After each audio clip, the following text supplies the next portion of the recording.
The Merchant and the Genie. Once upon a time, a very rich merchant lived in a city. He had a loving family and had all necessities of life provided for.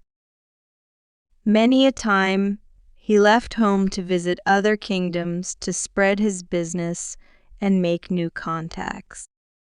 Once, when he was to cross a desert to reach a far-off town, he started early from home. He carried some water, dates, and dry fruits to eat on the way. He went to the town and did great business. Then he returned home eagerly. On the way, in the desert, he felt very tired because it was noon. He saw an oasis nearby and went to it. There he washed his face, had some fresh water, and sat down to rest under the shade of a palm tree. He took out some dates that he was carrying and started eating them. While eating the dates, he started throwing stones here and there and was looking for better shelter. Finally, he got up and went to the pond to wash his hands. Just then, he saw a fierce-looking large genie running to him. He held a shining sword in his hand that he held high as if to strike. Soon enough, the genie stood in front of the merchant. The genie roared, "You are going to be dead soon. I'll kill you as you dared to kill my only son." "What?" "I killed your son," the merchant said in a shaky voice. "Yes. When you threw the stones that hit my son's head and he was dead," the genie said. "I'm sorry, sir. I didn't mean to harm your son. Please be kind and merciful," the merchant begged. "I will hear none of your pleas. You'll be dead just as my son is. I will kill you right now." With these words, the genie pulled the merchant to the ground.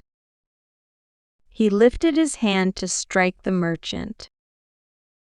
Then the merchant said, "Sir, you may do what you want to, but please do fulfill my last wish."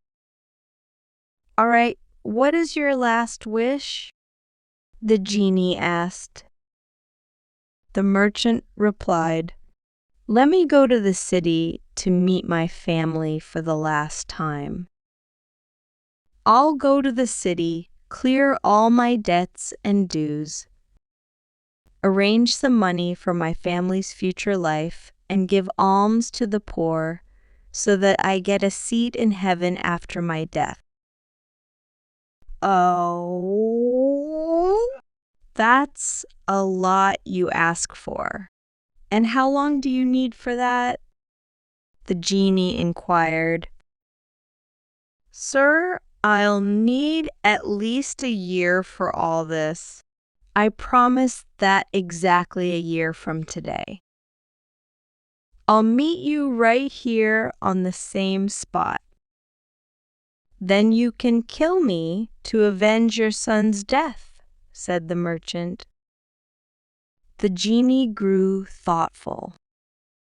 Then he said, "But remember, if you are not here 12 months after today, you'll die even a crueler death, which I've set for you." The merchant bowed in agreement. Then he hastened to reach the city. He walked on for 3 days and finally reached his home. Once there, he met his family and told them about what happened in the desert. The family could not bear to think of parting from him. They wept bitterly, but the merchant said that he would have to keep the promise a year later. Next day, The merchant woke up early and soon got busy setting his business affairs. He met a lawyer and made a will. He gave all the dues to the other merchants. He gave food, clothes, and dinars to the poor and needy. He spent a lot of time with his family. Soon enough, a year passed. Then the day dawned when the merchant was to meet the genie in the desert.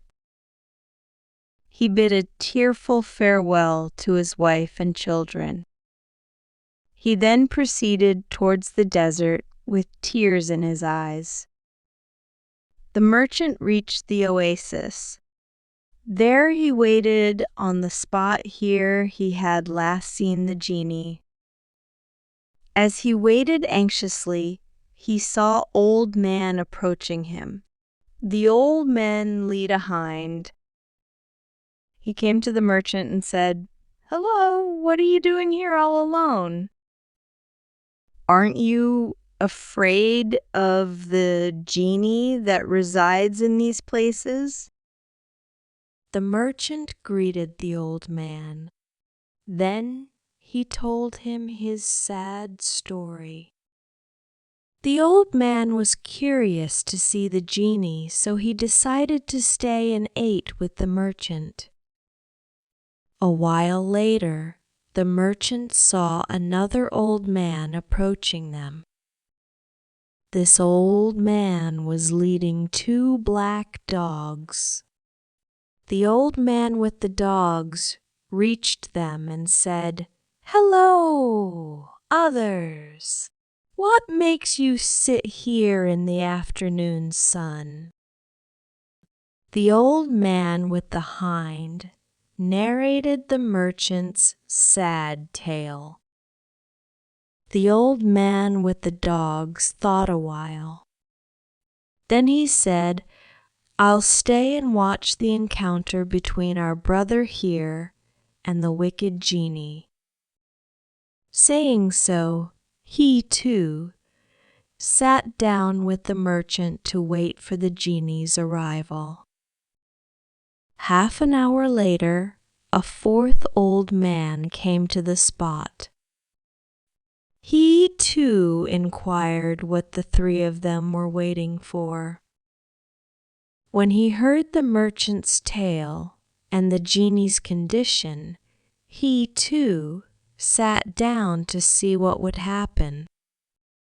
A few minutes later, there was a loud thunder, and the genie appeared before them from a cloud of smoke. His fiery red eyes and sword in his hand showed how angry and eager he was to kill the merchant.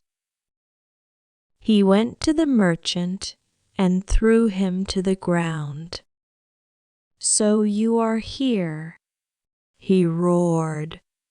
"Your time has come at last." With these words, the genie lifted his hand high up in the air to strike merchant's head with the sword. All the old men shook with fear and then started weeping with grief at the merchant's fate. The 3 old men begged the genie to spare the life of the merchant. After much persuasion, the genie said they must each tell him a strange story. If he found it more strange than the merchant's, then he would definitely pardon 1/3 of his offense. So each old man told a story about the companion he had with him.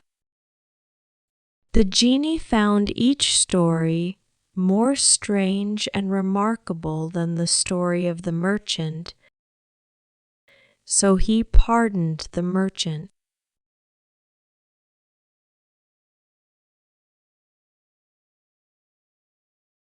The end. Hope you have enjoyed the reading. Don't forget to like and subscribe to the channel. and find more fascinating and exciting stories from the description below the video.